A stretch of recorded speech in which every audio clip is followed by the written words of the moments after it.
हर हर महादेव। आज मैं बताने वाला हूँ हमारे 16 संस्कारों के बारे में, जिसमें कि 16 संस्कारों की जब बात आती है तो काफी प्रसिद्ध है वैसे तो ये 16 संस्कार। इसमें हर स्मृति में अलग अलग व्याख्या की गई है हर संस्कारों की। जैसे कि व्यास स्मृति और प्रासर स्मृति में लगभग 40 संस्कार है। और ज्यादातर लोगों ने जो बताया है, सभी अगर स्मृतियों का कभी सभी सूत्रों का मिला लिया जाए, ज्यादातर आपका जो संस्कार है वो आपके ग्रह सूत्र के अनुसार होता है। जैसे मेरा जो है पराशर ग्रह सूत्र है, तो इसके अनुसार हमारा संस्कार होगा। तो हर इंसान का अपना अपना एक ग्रह सूत्र है, तो आप अपने ग्रह सूत्र के अनुसार आपके गृह सूत्र में कितना संस्कार बताया गया है उस हिसाब से आपका संस्कार होगा। अब इसमें एक और बात आती है कि जो संस्कार है सभी लोगों का, मतलब कि जरूरी नहीं है कि 16 संस्कार हो, उससे कम भी हो सकता है। और ये भी जरूरी नहीं है सभी लोगों का 48 संस्कार हो या 40 संस्कार हो। ज़्यादातर जो कहा गया है, मतलब जो संस्कारों की सबसे अधिक और विषम संख्या है वो है 48 संस्कार। संस्कार दो मतलब होते हैं उसके, कि ये हमारी सीरीज जो चल रही संस्कार के बारे में, तो इसमें जो सीरीज बनेगी वो है 16 संस्कार के ऊपर आधारित। तो जो ही वीडियो आएगा वो 16 संस्कार के ऊपर होगा। और ये हमारा जो पहला वीडियो है गर्भाधान संस्कार के बारे में। तो संस्कार प्रकाश गीता प्रेस एक ग्रंथ है, तो आप संस्कारों के लिए इसे पढ़ सकते हैं, मतलब कि संस्कारों के विषय में जानने के लिए।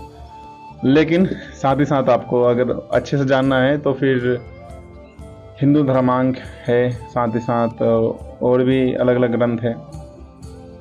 लेकिन मेरे हिसाब से आपको अपना ग्रह सूत्र नहीं पढ़ना चाहिए।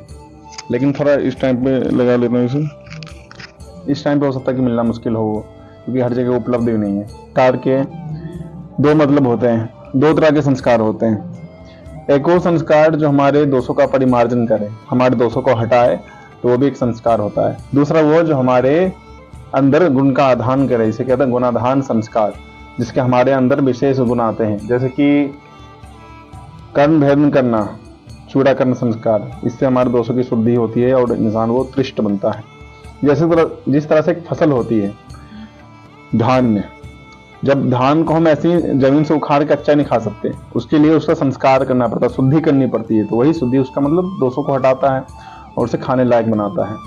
तो इसे ही कहते हैं परिमार्जन संस्कार। जिस तरह से हमारे शरीर की शुद्धि होती है, हमारे विचारों की, हमारे चित्त की शुद्धि होती है, तो वो परिमार्जन हो गया। इसके बाद जिससे हमारा मतलब हमारे अंदर विशेष गुणों का आधान हो, तो वो संस्कार होता है गुणाधान संस्कार, जिससे कि हम दीक्षा कहते हैं, अभिषेक कहते हैं। और अपने अंदर अच्छी चीजों को धारण करना, ये गुणाधान संस्कार होता है। तो ये दो संस्कार हो गए। अब शुरू करते हैं, जिसके लिए वीडियो काफी देर से इंतजार कर रहे थे सभी। ये जो सीरीज चल रही है, पहला वीडियो और इस पर जो बताया जाएगा वो है गर्भाधान संस्कार के बारे में।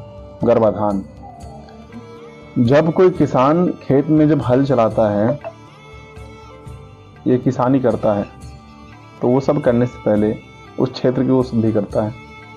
सभी अलग अलग तरह की धातुएं, ईंट पत्थर कंकड़, एक छोटा सा कंकड़ भी होता है उसे भी निकाल के हाथ से फेंक देता बाहर। तो मतलब उस क्षेत्र को उसे शुद्ध करता, बनाता है कि ये उपजाऊ जमीन बने। उसकी मेहनत करने के बाद जमीन उपजाऊ होती है, फिर उस पर मतलब कि अपना फसल लगाता है।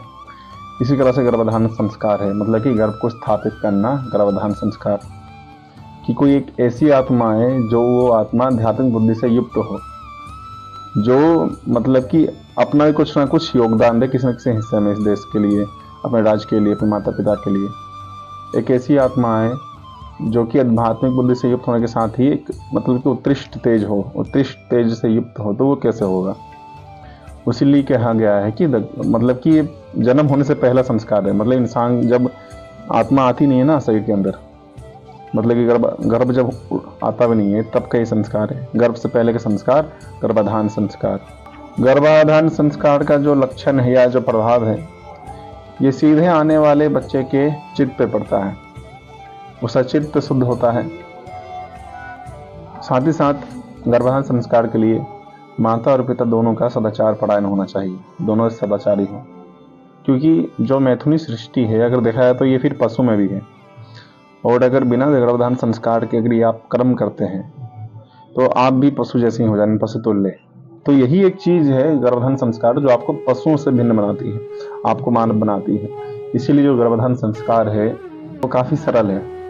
जिसमें आपको बचना है निषिद्ध तिथियों से, कि कौन सा समय जो है ये मना किया गया है उस समय आप ना करो। साथ ही साथ में कौन सा मतलब कि शुभ दिन हो, शुभ समय हो, नक्षत्र अनुकूल हो, सारी चीजें अनुकूल हो, उसी दिन आपको देव पूजन करने के बाद भगवान का स्मरण करते हुए आपको मतलब कि वो कर्म करना है, गर्भधारण संस्कार का। मतलब जब आप वो कर रहे हो तो आपके मन में भगवान का स्मरण हो, मतलब कि भगवत बुद्धि पूर्वक ही काम करना है आपको, जिससे कि जो आत्मा आएगी वो कल्याणकारी होगी, जो माता पिता की भक्त होगी, जो इस समाज में अपना कुछ ना कुछ योगदान देगी। तो यही है, इसका काफी महत्व यह है कि यही एक संस्कार है जो आपको पशु से भिन्न बनाती है और आपके बच्चे को सबसे उत्कृष्ट तेजस्वी बनाती है। साथ ही साथ जो बच्चा आता है अध्यात्म बुद्धि से युक्त होता है तो ये सभी उसके प्रभाव और फायदे हैं। तो ये गर्भाधान संस्कार का पहला सीरीज था और पहला वीडियो। इसमें आने वाले जो अगला वीडियो आएगा उसमें बताऊंगा सीमंतोन्नय संस्कार के बारे में। साथ ही साथ एक और बात जो मैं बताना भूल गया था इस वीडियो में, कि कई सारे संस्कार ऐसे होते हैं जो आत्मा जब आती है तो उस क्षेत्र के होते हैं, तो सीमंतोन्नय संस्कार उसमें से एक है। मिलता हूं आपको अगली वीडियो में।